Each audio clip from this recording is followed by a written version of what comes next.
देवियों और सज्जनों, मैं कप्तान विवेक जैन आप सबका अभिनंदन करता हूँ। ये मेरा तीसरा हिंदी में एपिसोड है और आज का विषय जो मैंने चुना है वो है निवेश की योजनाओं में शेयर मार्केट। मैंने आपको पहले एपिसोड में बताया था क्या-क्या निवेश की योजनाएं हमें मिलती हैं, हमें अवेलेबल हैं, जिनमें हमने बात की थी बैंक के फिक्स्ड डिपॉजिट्स की, पोस्ट ऑफिस में नेशनल सेविंग सर्टिफिकेट, किसान विकास पत्र, post office fixed deposits, public provident fund और कंपाउंड इंटरेस्ट क्या होता है, कंपाउंडिंग इफेक्ट क्या होता है, उसकी भी चर्चा हमने की थी। और भी हमारे पास कुछ माध्यम हैं इन्वेस्टमेंट के लिए, निवेश के लिए, जो हम आज जिसके बारे में बातें करेंगे और आपको बताएंगे। एक बार हम जान लें हमारे पास और क्या-क्या योजनाएं मिलेंगी, अवेलेबल हैं, तो हम खुद ये निश्चय कर सकते हैं कि हमें कौन सा माध्यम चुनना चाहिए, कौन सा हमारे परिवार के लिए, हमारे भविष्य के लिए, हमारे रिटायरमेंट के बाद के लिए उचित रहेगा, जिससे हम सुरक्षा पूर्वक अपना बाकी का जीवन यापन कर सकें। बने रहिए मेरे साथ।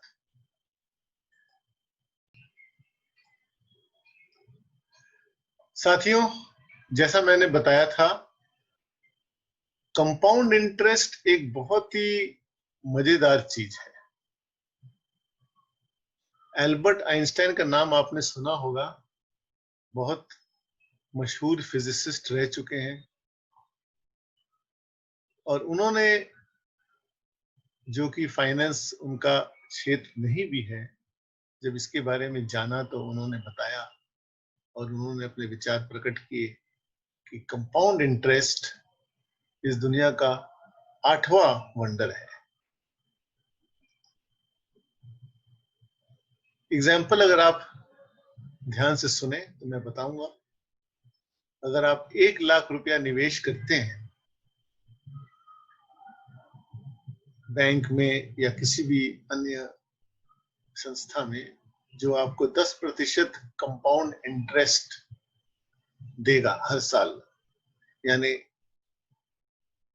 मूलधन पर 10% इंटरेस्ट साल में, और फिर जैसे ही 1 साल के बाद मूलधन और ब्याज जुड़ जाएगा तो वो नया मूलधन बन जाएगा, उस पर आपको ब्याज मिलेगा 10%। जैसे जैसे वर्ष बीतते जाएंगे पूरा ब्याज मूलधन के साथ जुड़ता जाएगा और नया मूलधन बनता जाएगा। इस तरह आप मूलधन पर और ब्याज पर भी ब्याज कमाएंगे। इसे हम कंपाउंड इंटरेस्ट कहते हैं।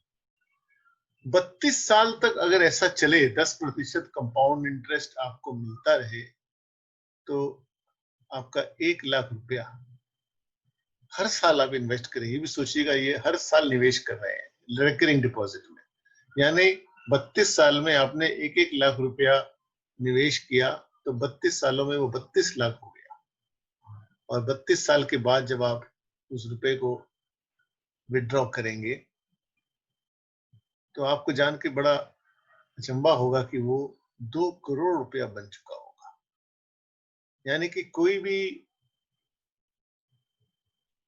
आदमी या औरत 25 साल की उम्र से अगर 1-1 लाख रुपया निवेश करे 10% के ब्याज की एवेन्यू में, 57 साल की जब उम्र हो जाएगी तो पूरा निवेश हुआ 32 लाख का 32 सालों में, और पैसा जुड़ते जुड़ते ब्याज के साथ, कंपाउंड इंटरेस्ट के साथ ग्रो हो जाता है, उग जाता है, बन जाता है कितना, 2 करोड़ रुपया। तो ये कंपाउंड इंटरेस्ट का एक बहुत ही मजेदार वाक्य है जो आप अपने जहन पर रखिएगा, क्योंकि कंपाउंड इंटरेस्ट में सिर्फ एक ही पैसे के अलावा सिर्फ एक और चीज की जरूरत होती है, और वो है समय।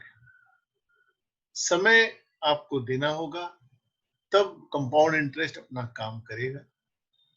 समय अगर नहीं कोई देगा तो कंपाउंड इंटरेस्ट को समय नहीं मिलेगा ब्याज पे ब्याज देने का। अब हम वापस आते हैं अपनी योजनाओं में।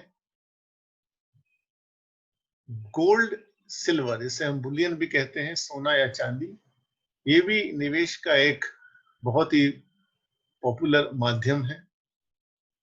आजादी 1947 के बाद आज 2020 में 73 साल हो गए हैं और इनकी कीमत करीब करीब 500 गुना बढ़ गई है।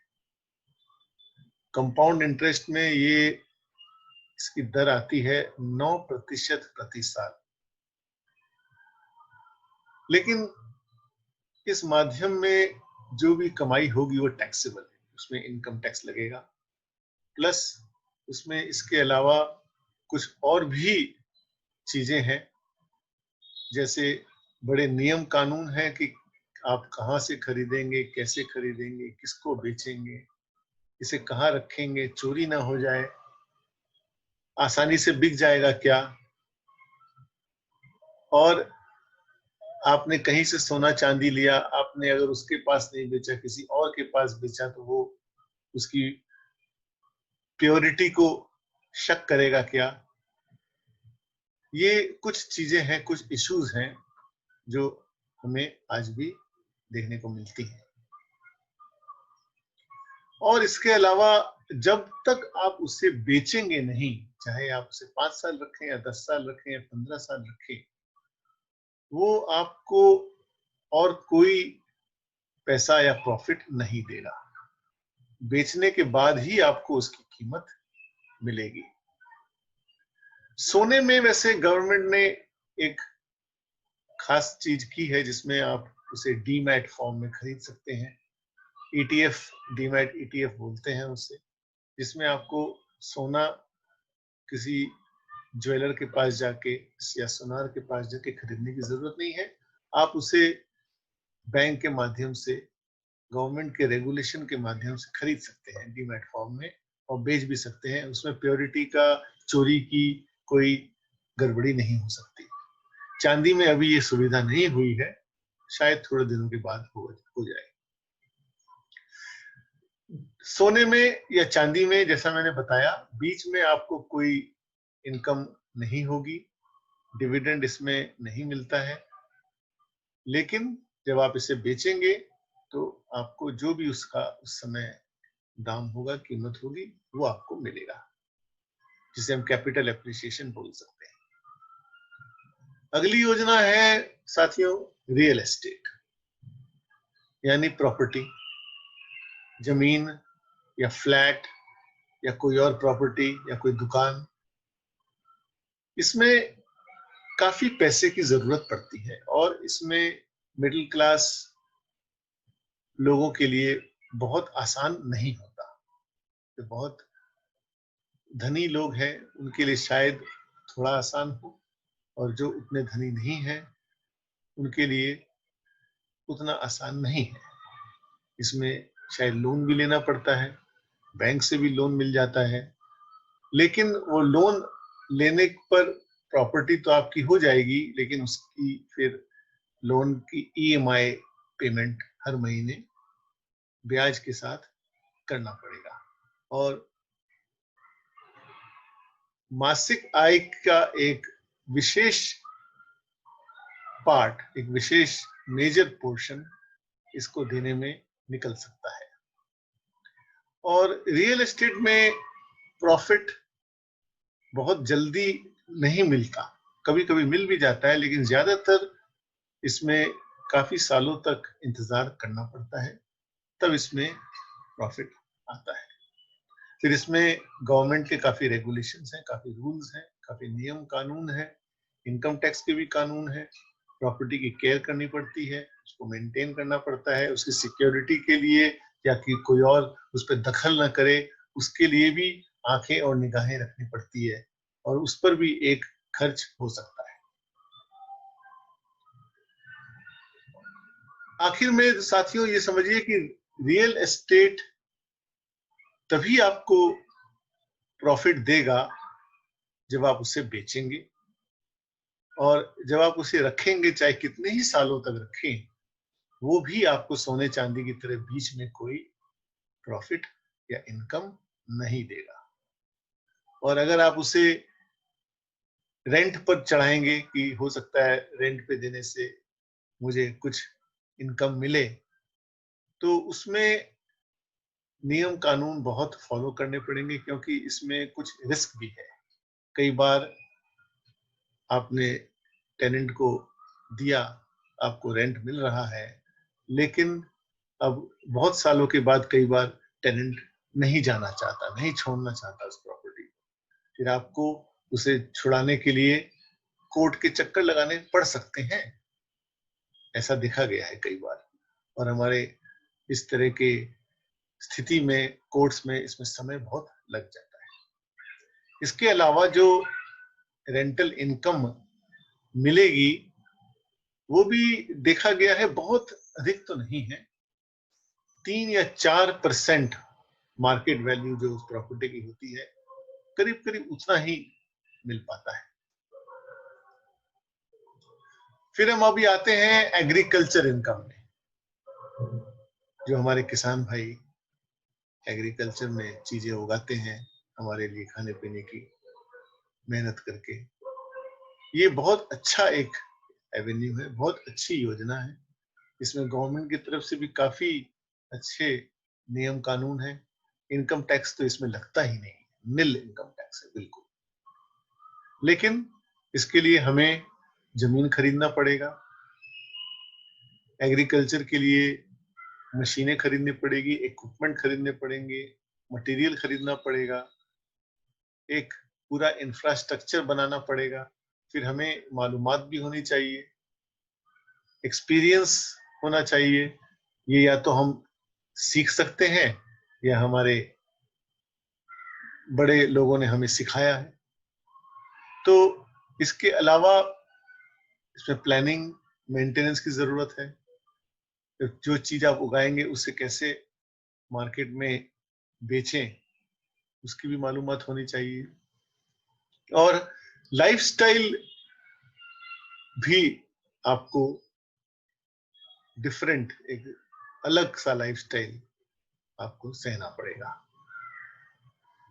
ये एक्चुअली, इसे हम निवेश नहीं कह सकते हैं, इसे हम जीने का जरिया या मोड ऑफ प्रोफेशन ही कहेंगे।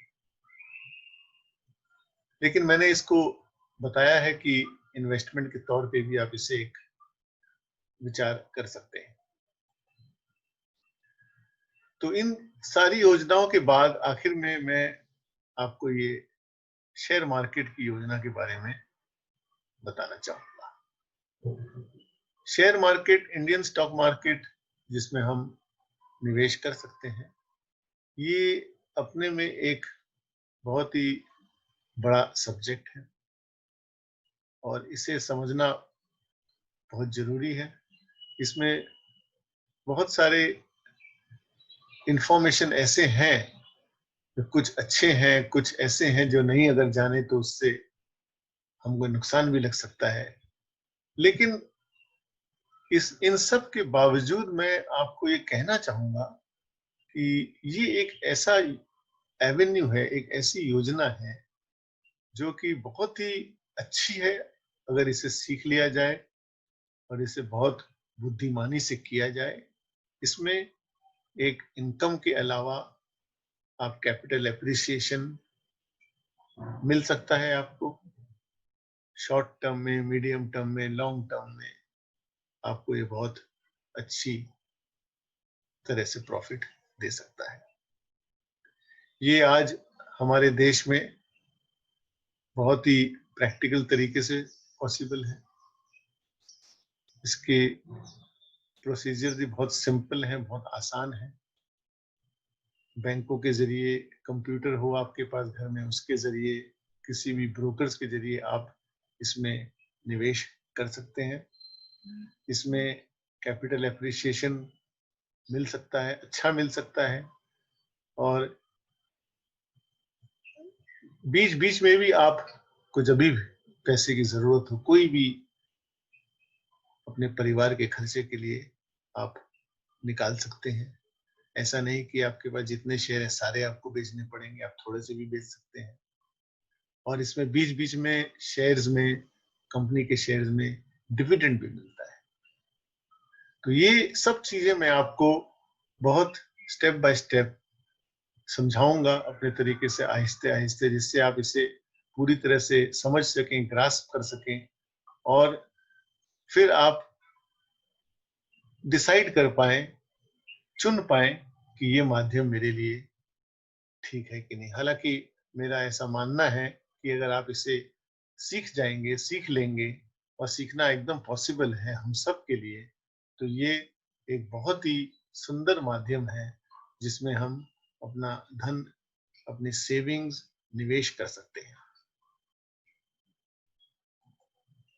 तो साथियों, मैं इस शेयर मार्केट की योजना को, जैसा मैंने बताया, मैं अपने बाकी के एपिसोड्स में स्टेप बाय स्टेप डिटेल में हर चीज इसके बारे में आपको बताऊंगा, आपको समझाऊंगा। और अगर आप इसे ध्यान से सुनेंगे तो मेरा विश्वास है कि आप उसे खूब अच्छे ढंग से सीख पाएंगे। साथियों, आपसे सिर्फ मैं रिक्वेस्ट करूंगा कि अगर आपने मेरे इस चैनल को सब्सक्राइब नहीं किया है तो सब्सक्राइब कर दीजिए। जो पिछले मेरे एपिसोड्स और अगले आने वाले सब आपको समय के साथ मिलेंगे। आप अपने क्वेरीज, अपने कमेंट्स, जगह यहाँ पर दी हुई है, उसमें लिख दें, मैं उन सब का आपको जवाब दूंगा। धन्यवाद। आपका दिन शुभ हो।